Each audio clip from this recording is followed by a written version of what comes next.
Bonjour à tous, ravi de vous retrouver pour une vidéo peut-être un petit peu sur un sujet moins important que les sujets que j'ai fait dernièrement, une vidéo sur Sarah Salman qui a pris une position très curieuse, je dirais, dans l'émission L'heure des pros, avec forcément Pascal Pro, une position que je vais vous résumer en fait par rapport au journal Frontières, qu'on aime ou qu'on n'aime pas, peu importe. En fait, sa position c'était que certaines images n'auraient pas dû être montrées et que forcément si on montre ces images, nous sommes des fachos. Bon, c'est embêtant. Moi je dis que si on peut montrer des images, eh ben, ce qui est embêtant, c'est pas l'image en elle-même, c'est ce qu'elle montre. Et que si ce qu'elle montre n'est pas bien, bah, c'est plutôt les auteurs des violences qu'il faut critiquer et pas le journaliste qui ne fait que filmer cette violence. En tout cas, si ce sujet vous intéresse, je vous renvoie bien, à aller voir cette émission qui est passée au soir du 3 juin 2026 à 20 heures dans l'émission L'heure des Pro 2. Et je ne dirai qu'une chose très personnelle, le vrai danger que nous avons actuellement, pire que les casseurs, je pense que ce sont les gens qui ne veulent pas regarder ce qui est en train de se passer et qui laissent faire. Le vrai danger, il est là, c'est le laisser faire. À présent, regardons l'avenir de Sarah Salman parce que sa prise de position a été très, très dure vis-à-vis des journalistes de Frontières, qu'elle qualifie d'extrême droite. Alors maintenant, être français, c'est être d'extrême droite. Voilà, vous le savez, hein, si vous êtes blanc, vous êtes d'extrême droite. Si vous avez plus de 50 ans, vous êtes d'extrême droite. Ben, je suis français, je suis blanc et j'ai plus de 50 ans, donc je suis sûr que là, je suis pire que de l'extrême droite, hein, je sais pas trop. Enfin, je dis ça de façon ironique, mais vous voyez, on vit dans une ambiance très particulière. Est-ce que la chaîne va sévir contre Sarah Salman euh, pour ses propos? Parce qu'il y avait une forme d'intolérance dans ce qu'elle disait. Qu'on soit d'accord avec les opinions de Frontières ou pas, peu importe. Et je pense qu'eux-mêmes accepteraient qu'on ne soit pas d'accord avec eux. En tout cas, je pense qu'ils accepteraient d'en débattre. Ce qui me gêne beaucoup, ce sont les gens qui disent non, il ne faut pas montrer telles images parce que c'est pas bien. Là, ça me gêne quand même beaucoup parce que le contenu des images, eh bien, si des gens de, admettons, on voit un voleur pénétrer chez vous, tout casser et puis partir, vous serez bien content d'avoir des images montrant qui est ce voleur. Eh bien, si on écoute des gens comme Sarah Salman, non, c'est pas bien. Parce qu'il ne faut pas montrer ce type d'image. C'est un droit privé, l'image. Et vous voyez la nuance, vous voyez le danger, donc encore, on laisse faire. Regardons l'avenir de Sarah Salman. Ce sujet n'intéressera peut-être pas tout le monde, hein, je peux le comprendre tout à fait. Il est un petit peu polémique. Et c'est vrai que ce n'est pas que de la voyance, il y a une forme de polémique là-dessus. Mais je pense que nous sommes dans une société où nous devons... les deux cartes restent collées, je vais les prendre. Euh, je pense que nous sommes dans une société qui monte en violence et qu'à un moment, même si je ne suis qu'un pauvre voyant, euh, je pense qu'il est important d'ouvrir les yeux, important de montrer ce qui se passe et puis de parler des sujets qui se passent.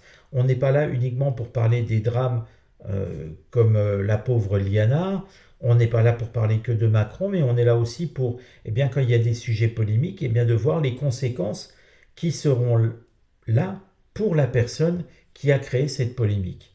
Voilà un petit peu l'idée. Donc, Sarah Salman, le fait le plus notable de cette avocate, ce n'est pas ses plaidoiries, c'est peut-être d'être la compagne de Luc Besson, celle qu'on surnomme parfois aussi Miss Louboutin.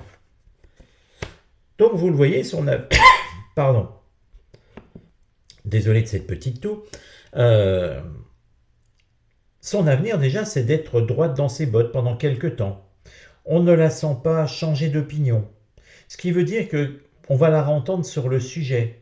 Vous voyez, là, nous avons une carte solaire. Le soleil, c'est toujours ce qui réchauffe. Mais c'est aussi ce qui chauffe finalement, hein.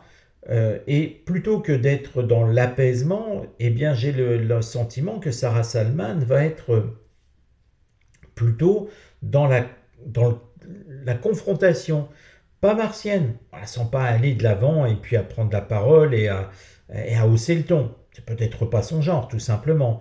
Mais on la sent quand même chauffer intérieurement. Et puis ce chien que l'on voit là, c'est la fidélité. Ce qui semble montrer, eh bien, qu'elle va rester fidèle à son texte, à son point de vue. Point de vue un petit peu que l'on peut dire de gauche, hein, sans blasphémer, sans critique, un point de vue qui est plutôt laxiste. Il y a des violences, on ne doit pas les montrer. Et si on les montre, c'est pas bien. C'est plutôt un point de vue de gauche. Et encore une fois, n'y voyez pas malice, hein, dans ce que je dis. C'est plutôt un reflet de l'opinion en général par rapport à ce qu'on voit, à la fois en politique, à la fois dans le monde culturel. On ne dénonce pas. Et puis, vous voyez, Pensée Amitié semble montrer qu'elle va essayer de faire jouer quelques amitiés. Or, si on fait jouer des amitiés après avoir pris la parole et dit ce qu'elle avait à dire, il y a quand même eu un recadrage assez fort de Pascal Praud, on sent qu'elle se sent menacée. Je vous rappelle que les personnes qui officient dans ces news sont rémunérées. Et je pense que la hauteur de la rémunération, c'est bien quelques milliers d'euros. Pas à chaque fois, mais sur un mois, ça doit bien lui rapporter 10-15 000 euros. Donc forcément, moi je suis tout à fait volontaire pour aller donner mon avis 3-4 fois dans le mois et toucher 10-15 000 euros, et je pense que vous aussi. Et à la limite, peu importe que la vie soit éclairée ou pas.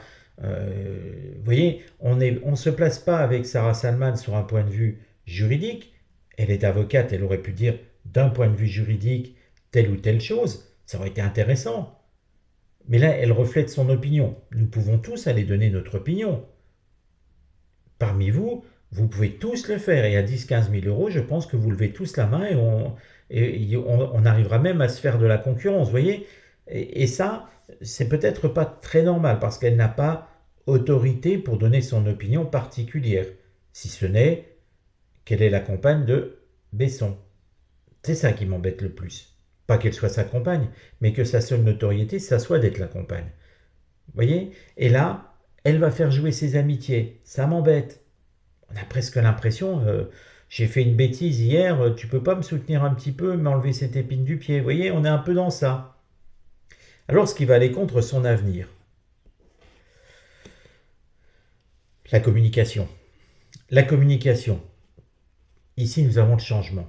On a l'impression, et c'est vrai, je regarde de temps en temps un petit peu ces news, comme je regarde un petit peu souvent quand je fais une petite pause, je dirais, je m'octroie une dizaine de minutes, un quart d'heure à regarder quelque chose à la télévision pendant que j'occupe à quelques occupations. Et là, c'est vrai que j'avais été surpris de son ton et de cette attaque frontale contre les journalistes de Frontières, chose qu'elle n'avait jamais faite auparavant. En tout cas, je ne l'avais jamais entendu faire. Donc j'ai noté une différence de ton et d'appréciation chez elle. Et ça, on a presque l'impression que c'est une sortie qui va lui coûter cher. C'est une sortie qui va lui être reprochée. Pas forcément demain, parce qu'on dirait là c'est de la censure. Mais je dirais que sur le mois, je ne serais pas surpris que en interne, dans les bureaux de CNews, on commence à lui dire là tu as été trop loin. Vous voyez, ce changement euh, oui, de discours, de communication, il va lui être reproché. Et puis, elle n'était pas habituée à le faire. Ce qui montre, certes, elle a pu toujours être de gauche, ça c'est pas un problème.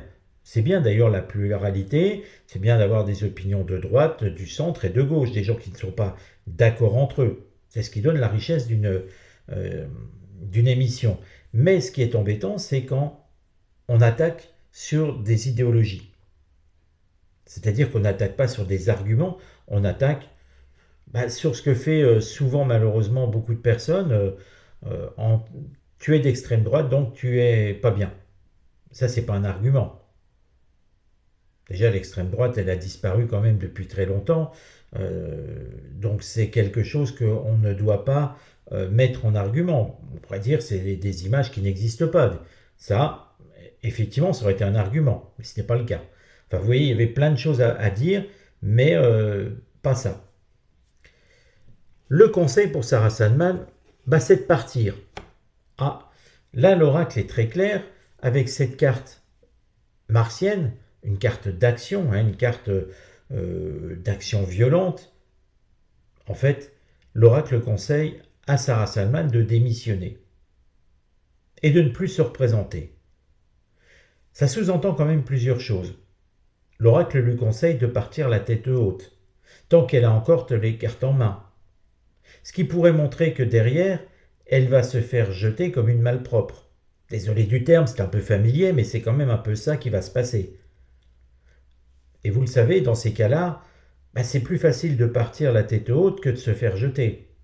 Quand on se fait jeter, on passe souvent aux boulinettes de la société.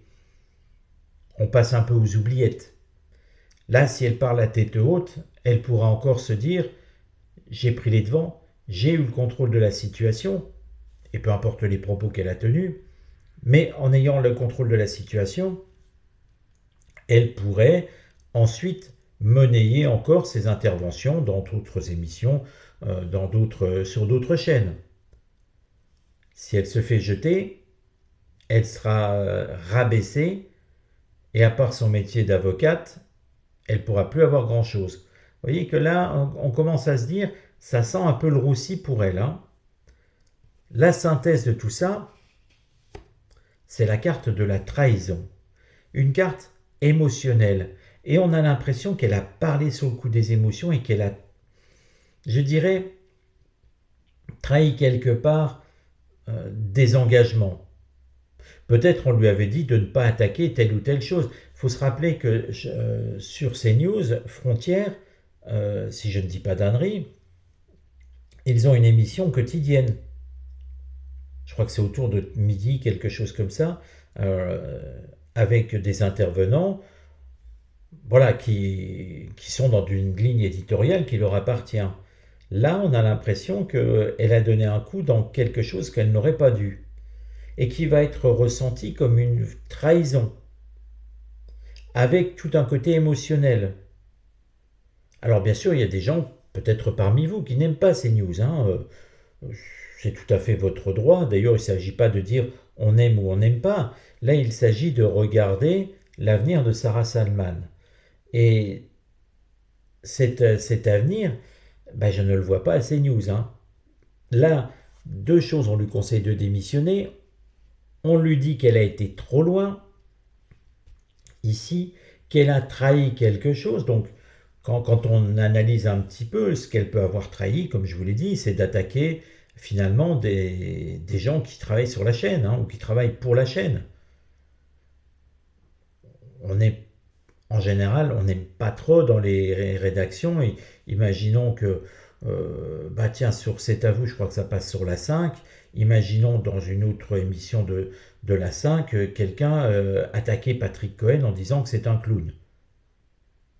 Alors peu importe que ça soit vrai ou faux, simplement, vous imaginez bien que à la tête de la chaîne, on ne va pas forcément apprécier. Et ça serait identique à TF1, ça serait identique sur France 2, etc. Donc là, c'est quelque part critiquer la main qui vous nourrit et la trahir. Je pense qu'elle est vraiment mal barrée, qu'elle a été trop loin, qu'elle a fait une énorme erreur. Vous voyez, cet avenir, il se passe difficilement. On a la carte de la sagesse qui montre qu'il va y avoir de la réflexion, qu'elle va réfléchir à son avenir, mais qu'aussi on va réfléchir pour elle. Et que ça va prendre de l'expansion, donc de l'ampleur. Pour finir avec la carte accident, une carte martienne, Mars, l'agressivité, et vous le voyez, ça vient du ciel, ça peut venir tout simplement des responsables de la chaîne, et on va frapper sa tête. L'image, elle est un peu violente. En réalité, si on traduit ça en mots simples, on va la mettre à la porte. Et on va frapper la personne de Sarah Salman. C'est imagé, bien sûr, hein, il ne s'agit pas de dire qu'on va l'attaquer à coups de poing, non, hein, personne ne fera ça. Mais simplement, oui, je pense que Sarah Salman va partir de la chaîne avec ses cartes, il n'y a aucun doute là-dessus. Alors ça ne va pas se faire dans le mois, mais je vous dis, dans les 2 3 mois, elle n'est plus là. Elle vient de perdre son poste à CNews, et c'est un poste quand même, pour les échos que j'ai dans les intervenants de CNews, ils sont quand même bien rémunérés, hein. Donc, bah, pour une avocate qui passe son temps à la télé, donc qui ne doit pas forcément voir beaucoup de monde, ça va être embêtant. Vous savez, c'est exactement le même principe que les médecins de plateau, hein. À force, ils ne voient plus beaucoup de patients, donc plus beaucoup de clients. Et puis quand ils n'ont plus de chaîne télé sur quoi s'exprimer, bah, ils retournent à la dure difficulté. Alors toutes ne sortent pas bien sûr avec Besson, mais ça va faire quand même tout drôle, et Besson n'est pas celui qui garde ses compagnes le plus longtemps. Donc, je suis un petit peu mauvaise langue en disant ça, mais je vous avoue que oui, moi je pense qu'elle a perdu gros hier, très gros. Voilà. Alors c'était un sujet un petit peu plus léger, moins important dans la vie de tous les jours. De toute manière, on va revenir cette semaine sur le cas Liana. Euh, on va y revenir très vite. Et puis sur d'autres choses d'actualité. Prenez soin de vous, prenez soin de vos proches, et à très vite. Et n'oubliez pas, dites-moi ce que vous pensez du tirage. Vous avez tout à fait le droit de vous exprimer sur la chaîne sans haine, c'est tout ce que je demande. À bientôt!